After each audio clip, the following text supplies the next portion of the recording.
बिस्मिल्लाहिर्रहमानिर्रहीम। अस्सलाम वालेकुम। मैं हूँ राबिया और वेलकम करती हूँ आपको YouTube channel Rabia food ideas में। आज मैं लेके आई हूँ आपके लिए रशियन सैलेड की रेसिपी। जी जनाब, इजी वे में टिप्स एंड ट्रिक्स के साथ रशियन सैलेड बनाना सिखाऊंगी इंशाल्लाह। इतना ज़बरदस्त आपका रशियन सैलेड बन के तैयार होगा कि किसी भी लिहाज से ये होटल से कम नहीं बनेगा। तो चलिए स्टार्ट करते हैं। बिस्मिल्लाहिर्रहमानिर्रहीम। सबसे पहले तो सॉस बनाएंगे। एक बाउल लिया है, बाउल में हम डालेंगे half cup tetra pack cream. 1/3 cup हम यहाँ पे डालेंगे मेयोनीज एंड 1/4 कप हम पिसी हुई शुगर ऐड करेंगे। 1 टीस्पून हम डालेंगे पिसी हुई काली मिर्च। अब इन तमाम इंग्रेडिएंट्स को विस्क की मदद से बहुत अच्छे से मिक्स कर लेंगे।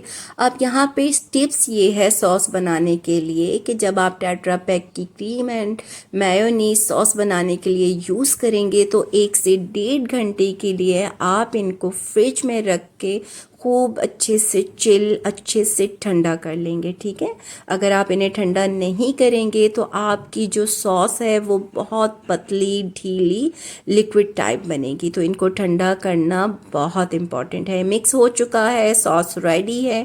अब फ्रूट्स ऐड करते हैं। 1 प्याली यहाँ पे मैं क्यूब्स की कटिंग में कटा हुआ एप्पल डालूंगी। 1 प्याली ग्रेप्स ऐड करूँगी। 1 प्याली ही मैं यहाँ पे केले डाल रही हूँ। 1 प्याली हम अनार डालेंगे। एक बड़े साइज़ का आलू लिया था, उसे बॉईल करके क्यूब्स में कट कर लिया है। ओवर बॉईल करके नहीं डालना है आपने आलू। 1 से 2 अदद हमने यहाँ पे गाजर ली थी, गाजर को भी बॉईल किया है लेकिन ओवर बॉईल नहीं करना है। ठीक है, इन दोनों सब्जियों की शक्ल बरकरार रखनी है। अब ये फ्रूट्स एंड वेजिटेबल्स हो गए हैं। बहुत अच्छी तरह से 2 स्पून्स ले लें, स्पैचुला ले लें और मिक्सिंग स्टार्ट करें ताकि अच्छे से सॉस में ये वेजिटेबल्स एंड फ्रूट्स मिक्स हो जाएं। इसके अलावा अगर आप चाहें तो यहाँ पे मटर भी ऐड कर सकती हैं, पाइनएप्पल का यूज़ कर सकती हैं, आड़ू भी डाल सकती हैं। अपने पसंद के जो भी फ्रूट्स सूट करते हों वाइट सॉस में वो आप ऐड कर सकती हैं। तो ठीक है, अच्छे से अब हमने मिक्सिंग करनी है।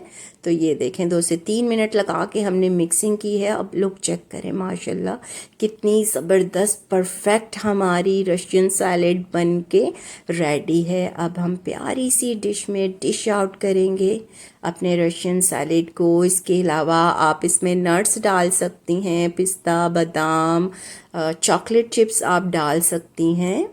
तो देखें कितनी ज़बरदस्त हमारी ये रशियन सैलेड बन के रेडी हुई है। मैं इसको अनार के साथ गार्निशिंग करूँगी। तो ये देखें कितना प्यारा ये लग रहा है। बहुत हेल्दी ये बनता है, आप पार्टीज़ वगैरह में बनाएं। इसके अलावा वीकेंड पे आप बना सकती हैं। बच्चों का तो ये मोस्ट फेवरेट है और हेल्दी भी बहुत है क्योंकि इसमें फ्रूट्स हैं, वेजिटेबल्स हैं, बच्चों की हेल्थ के लिए बहुत यूज़फुल हैं। आई होप आज की ये रेसिपी आपको पसंद आई है। ज़रूर बनाइएगा, मुझे कमेंट करके बताइएगा कि आपका रशियन सैलेड कैसा बना था। इसे यूज़ करने से पहले, खाने से पहले 1 से 2 घंटे फ्रिज में रख के खूब ठंडा कर लीजिएगा, फिर सर्व करिएगा। तो ये देखें जनाब, मैं करीब से आपको दिखाती हूँ कितना परफेक्ट इसकी सॉस बनी है। चलती हूँ, अपना ख्याल रखिएगा, दुआओं में याद रखिएगा। अल्लाह हाफिज़।